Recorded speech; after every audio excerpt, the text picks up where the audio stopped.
Στο μυθιστόρημά μου, Έντιμος Εμπορία, τα δύο μεγαλύτερα αδέλφια, ο Αργύρης και ο Στάθης, έχουν ταξιδέψει στο χωριό τους στην Νεράιδα Αρκαδίας προς αναζήτηση λαδιού.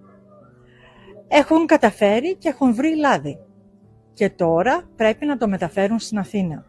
Τους φανταζόμαστε εδώ, στο σταθμό Τρυπόλεως, να πάρουν το τρένο για να μεταφέρουν τα μπουκάλια, τις τσάντες με τα μπουκάλια λάδι προς την Αθήνα, στην Αθήνα.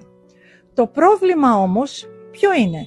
Είμαστε στα μέσα του Δεύτερου Παγκόσμιου Πολέμου και η αποβάθρα αυτή είναι γεμάτη με καραμπινιέρους, Γερμανούς και τους συνεργάτες τους, τους Έλληνες, οι οποίοι ελέγχουν αν κάποιος έχει ταξιδιωτική άδεια ή όχι.